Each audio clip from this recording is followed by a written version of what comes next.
Canto 18 of the Paradise is transitional, both in the sense of Dante's ascent through the heavens. He's going to move from the heaven of Mars to the heaven of Jupiter during this canto. But also, of course, it's transitional in the sense of the expansion of Dante's perception. Something shifts further in him that enables him to see more of reality, which is why he finds himself in the sphere of Jupiter. It's signal right from the start because the canto opens with Dante the poet commenting that after Cacciaguida's explanation of Dante's fate and Dante's absorbing the virtues that will be required to say yes to it, to hold on to divine life in spite of the terrible things that happen to him. Dante the poet explains that Cacciaguida contemplates what has been said in one way, whereas Dante is contemplating what's been said in another way. And you get the sense that Cacciaguida sees a higher unity than Dante is able to see at the moment. Dante, the poet, explains that he was balancing the bitter with the sweet in the explanation of what was said.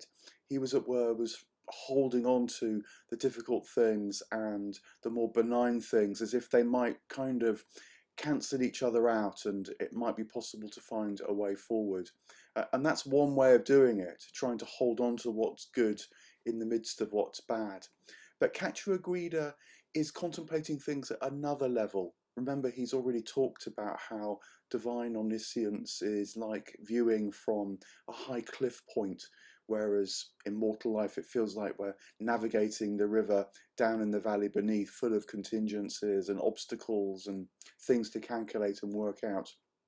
Well, it seems to Dante that Cacciaguida has this higher viewpoint where things come together in a different way, and it's not completely clear to Dante what that higher viewpoint still is. That is very much the transition which he will begin to make in this canto.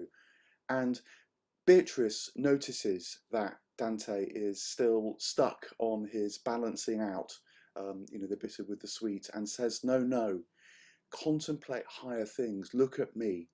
And so Dante does. He turns to Beatrice and sees in her eyes a divine light again that he can hardly bear to look at.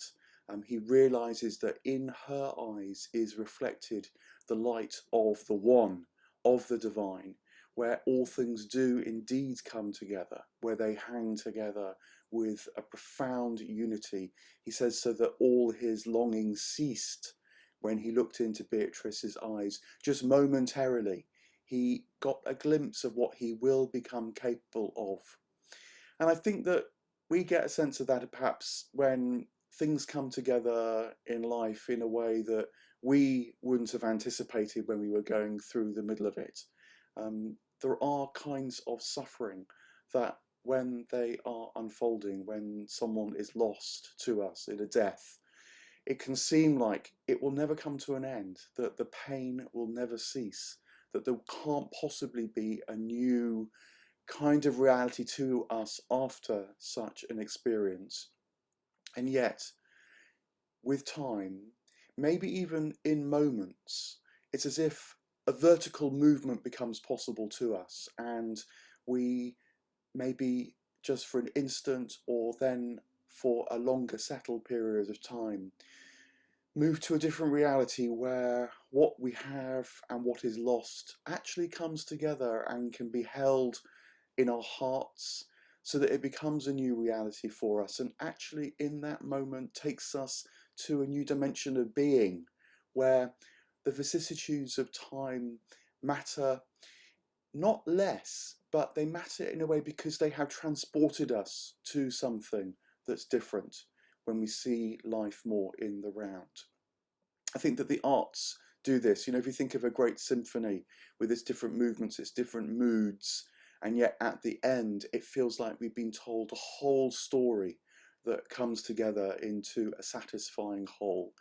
I even think that this dynamic operates in the sciences in modern physics, for example, one of the key drivers to a deeper physics of reality is the quest for symmetries, the quest for links that just seemed impossible before. One of the most famous of which in modern physics is the equality between mass and energy. How in Einstein's physics that was seen to be part and parcel of the same thing. Electricity and magnetism is another quite well-known candidate. And these insights take us to new perceptions, which is what Beatrice is inviting Dante to hold out for now. And he gets a glimpse of it in her eyes. You know, she already is for him someone in whom life comes together with its richest and most profound meaning. So she's a great guide to him in this moment. But she then says to him, look, it doesn't just happen in me. It happens in others here in this heaven. Turn around and have a look. She is inviting him to take his particular glimpse and own it for himself so that he can see this deeper reality for himself around and about. And he makes an attempt to do that, and perhaps not unsurprisingly does see something of this, at least in Cacciaguida now, because he notices that Cacciaguida, when he turns back, is smiling with an even deeper light. This theme within the paradise that when you've grasped the capacity to look at one level of light, you start to see an even more intense light shining through it, and so your focus is invited to move towards that deeper light. And Cacciaguida tells Dante that he has one last thing to tell him, and what he conveys, I think you can put like this. The encounter with Cacciaguida has helped Dante to see things at this deeper level. He's moved towards now understanding his own life quite neutrally, just seeing what happens, embracing what happens, and realizing that the real dynamism actually is at the divine level, the inner level of what's happening, not the surface level of mere events. And Cacciaguida gives to Dante now another way in which in human forms this deeper perception is communicated, which is in epic poems. So this is poetry like, say, Virgil's Aeneid, like, say, Homer's Odyssey. It's the feel you get from reading some of the epic stories in the Hebrew Bible, in the Old Testament.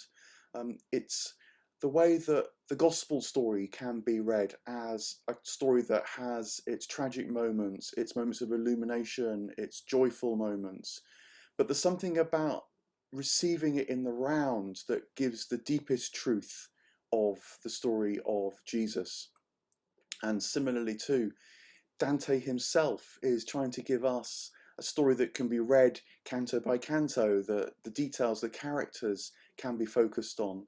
But ultimately, the aim is to take in the whole story so that its spirit, in its unity, conveys something of truth to you that enables you to see it from that higher perspective as well as in the details on the ground.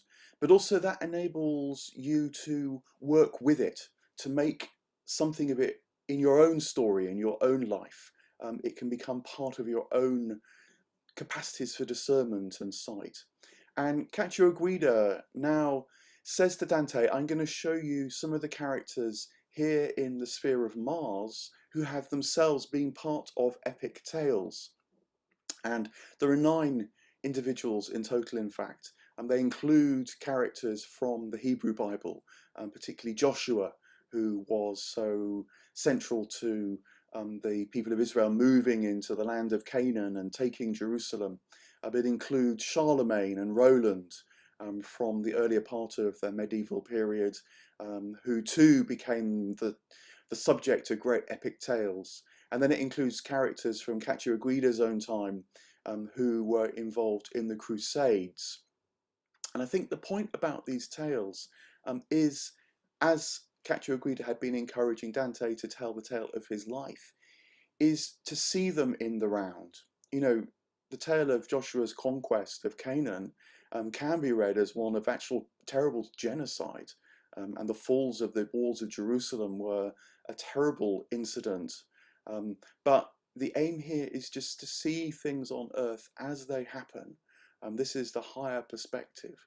It's certainly not to excuse, it's not to hold back from what happened for good and for ill, because the imperative here is to see the deeper symmetries, to see the deeper truths that might come through when you see life in this way.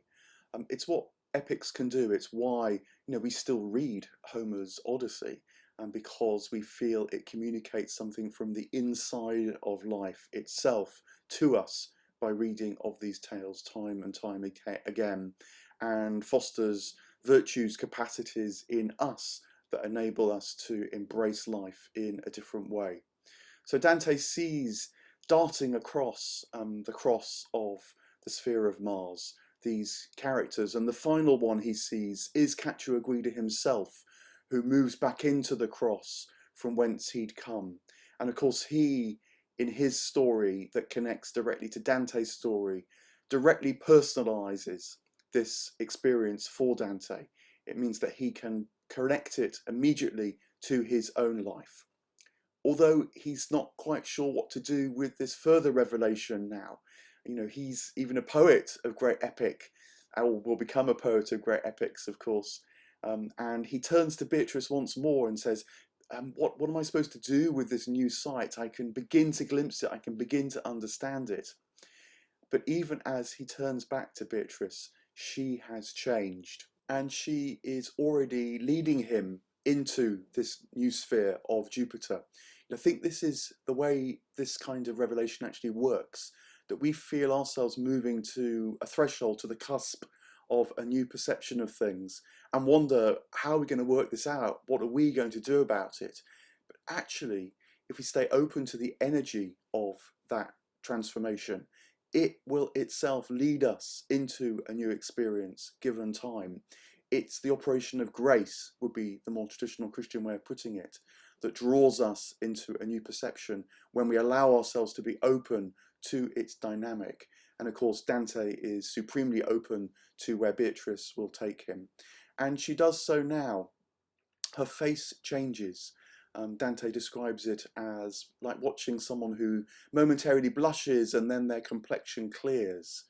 This is to say that the light around him was moving from the reddish light of Mars to the clearer light of Jupiter. He explains the experience within him was a bit like realizing he does have a new capacity inside him. He does have a new virtue. He does have a bit like a human being on earth who realizes that they can move through life expressing more sense of joy and delight, or following more clearly the line of beauty through life, or knowing more distinctly in themselves the sense of what's good, and so being able to live their life from that position, even whilst life around them may not change very much. They sense that virtue growing inside them, and it brings this deep, profound sense of joy. He felt that this was growing within inside him at this moment. And then he also says that he realizes that they're in a new heaven because they're moving in a greater arc. Now, this is a very lovely detail because it's a greater arc because they're in the sphere of Jupiter. And of course, in terms of celestial astronomy, Jupiter moves in a greater arc through the heavens. But of course, this is as much a psychological experience as it is anything physical. And what that greater arc conveys to Dante now is that he has more space. He's in a wider world. He can, if you like, move more broadly through the cosmos. He is gaining more of a perspective from this higher viewpoint. And of course, it also contrasts very much with the descent into hell, where the circles of hell had become smaller and more confined and more trapped as they descended to the floor of hell. This psychological experience now for Dante is quite the opposite. As he sees these deeper symmetries, as he's able to tell the story of his own life with a kind of straightforward truth, seeing it all, the experience is quite unexpected. It actually opens him up. It's expansive. His soul grows and enlarges as he's able to tolerate, see, and then embrace, befriend, and receive the grace that moves towards him. And he finds himself in the sphere of Jupiter. And it's worth just saying something about the nature of Jupiter, because actually, as C.S. Lewis pointed out in his study of the medieval planets and their meanings, Jupiter is one that speaks perhaps least to the modern mind. At least it's become a bit distorted in the way that we understand the spirit of Jupiter. The most obvious way that we still keep it alive is in the word jovial, but it means too much of a kind of light jollity. C.S. Lewis pointed out there's something much more substantial in the medieval understanding of the spirit of Jupiter, and it is to do with this balance, symmetry, deeper perception of things. It has a profound warmth. I think it even has a certain kind of friendship. Everything can be included, everything can be embraced. But at its heart is the old notion of justice. Now, justice in the medieval and in the ancient world was, in fact, precisely the endpoint to which Dante has been moving, which is when all the parts are working in a seamless and beautiful whole, not because they've been cajoled from the outside in, but precisely because their own inner vitality has reached its fullest potential, and that is what brings all the parts into a beautiful, harmonious order.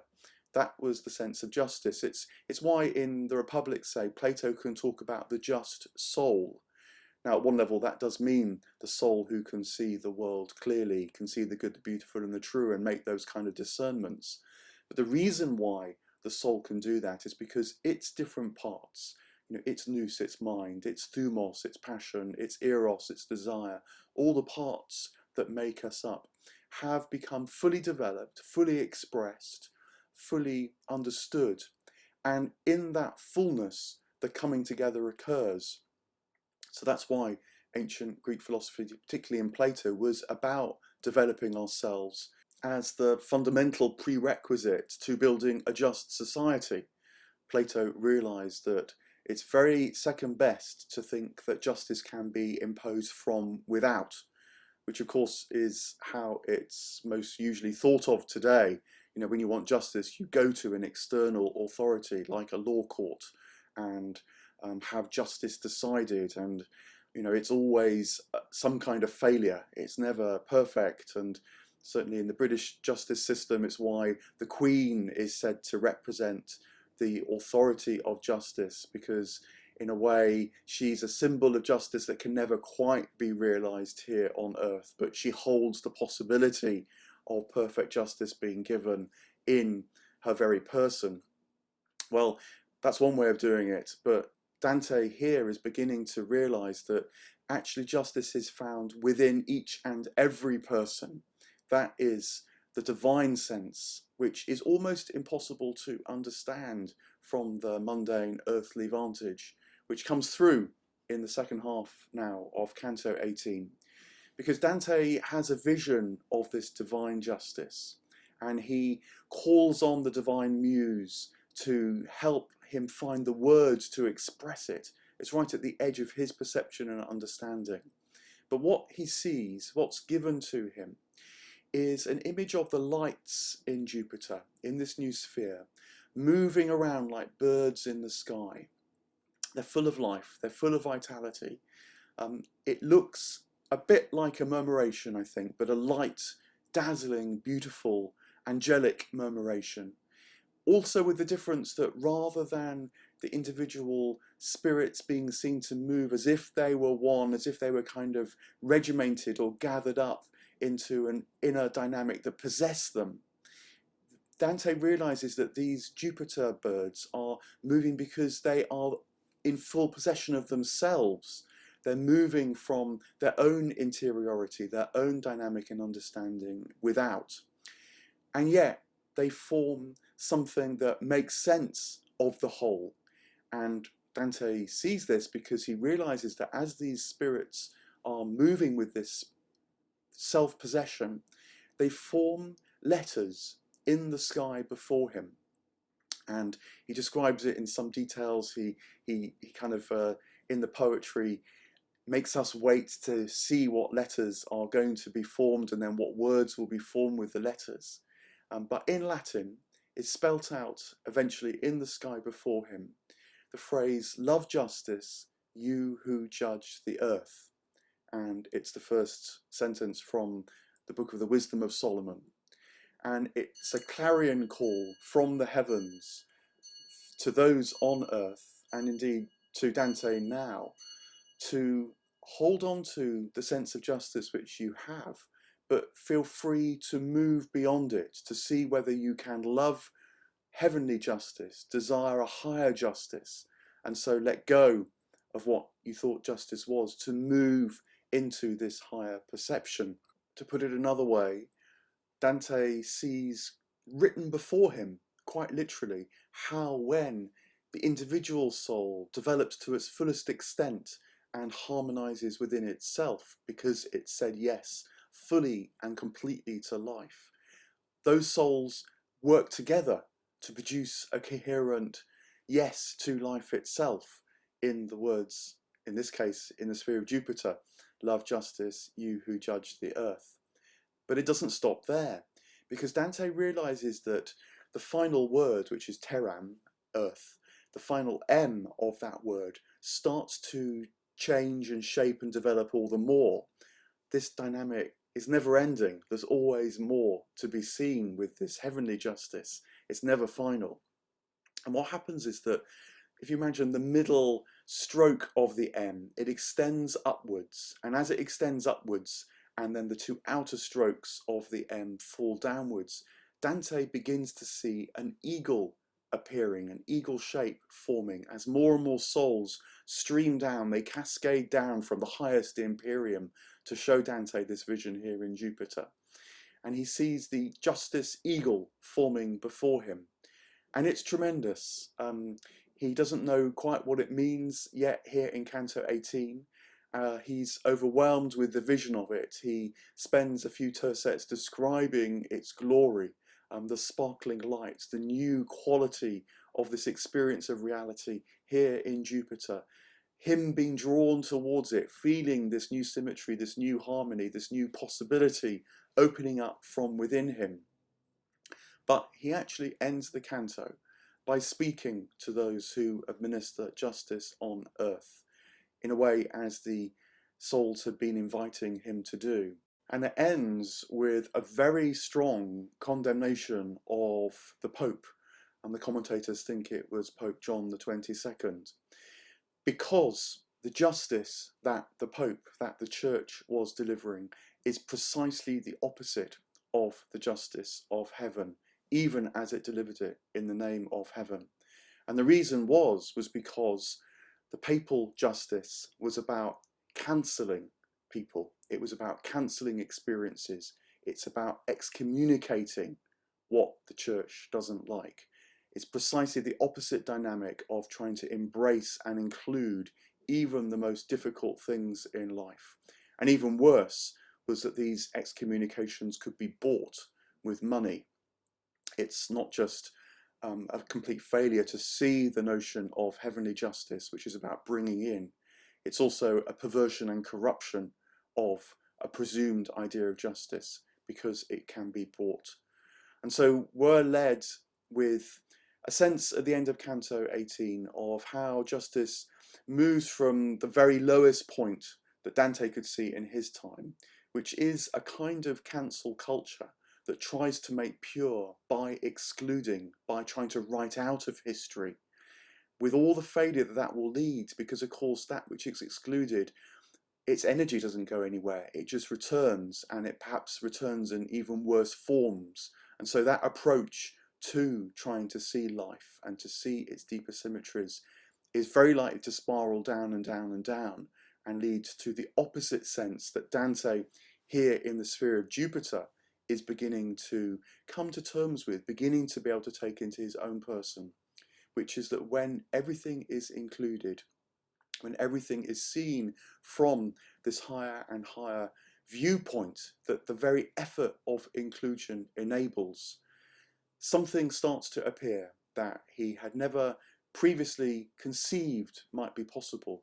And it springs from his own inner development, his own inner discernment that becomes more and more harmonious, more and more aligned with the good, the beautiful, and the true, precisely because he has said yes to his own particular history, yes to everything that happened in his times, and yes to his humanity. His humanity has expanded in this process, and so he's able to see and know that bit more of divine reality.